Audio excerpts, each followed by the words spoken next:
Assalamu alaikum. In order to prepare for Eid, we must make sure that we have already calculated how we're going to give our zakatul fitr, also known as sadaqatul fitr, and some people call it a fitrah. So it is a small amount. It is best to give it in grain or food. So sometimes you could give the money to someone who is going to do that for you. The ideal time is on the day of Eid before you actually go into Salat al-Eid. We prepare for that because your fasting, the acceptance of it is closely connected to this sadaqatul fitr. You need to reach out to the people. Your Eid, the proper benefit of it would only be achieved if you give out this zakatul fitr or sadaqatul fitr. Everyone should give that.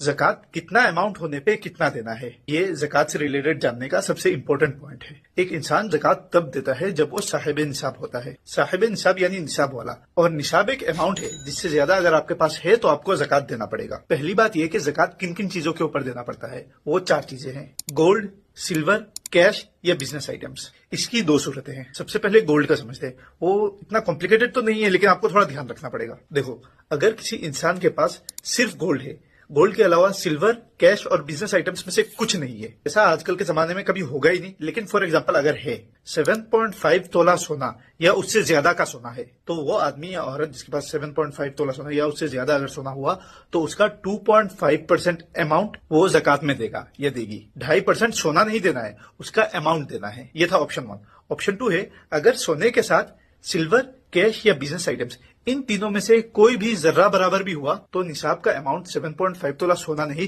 52.5 तोला silver के हिसाब से होगा। मैं वापस repeat करता हूं, अगर सिर्फ सोना है, सिल्वर, कैश या बिजनेस आइटम्स कुछ नहीं है तो निसाब होगा 7.5 तोला सोना। अगर आपके पास उतना या उससे ज्यादा है तो आपको 2.5% ज़कात में देना होगा। और अगर सोने के साथ सिल्वर, कैश या बिजनेस आइटम्स इन तीनों में से कोई भी एक हुआ तो उस वक्त निसाब का अमाउंट 7.5 तोला सोना नहीं 52.5 तोला सिल्वर का काउंट किया जाएगा। कि इन चारों को मिला के अगर 52.5 तोला सिल्वर या उससे ज्यादा है तो आपको ज़कात देना होगा। देखो, सोना बहुत महंगा होता है। आधा तोला सोना भी 52.5 तोला सिल्वर से ज्यादा महंगा है। तो अगर निसाब सिल्वर के हिसाब से काउंट करेंगे तो बहुत ज्यादा लोग ज़कात देंगे और बहुत सारे गरीबों को ज़कात मिलेगा। कुछ सवाल रह जाते हैं कि ये अमाउंट कितना टाइम तक होना पड़ेगा, कौन कौन ज़कात ले सकता है, जो अमाउंट गिवेबल है या रिसीवेबल है उनका क्या, ये बिजनेस आइटम्स क्या होते हैं, ये सब जानने के लिए आपको अगला एपिसोड देखना पड़ेगा। अस्सलाम वालेकुम।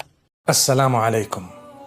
In order to prepare for Eid, we must make sure that we have already calculated how we're going to give our zakatul fitr, also known as sadaqatul fitr, and some people call it a fitrah. So it is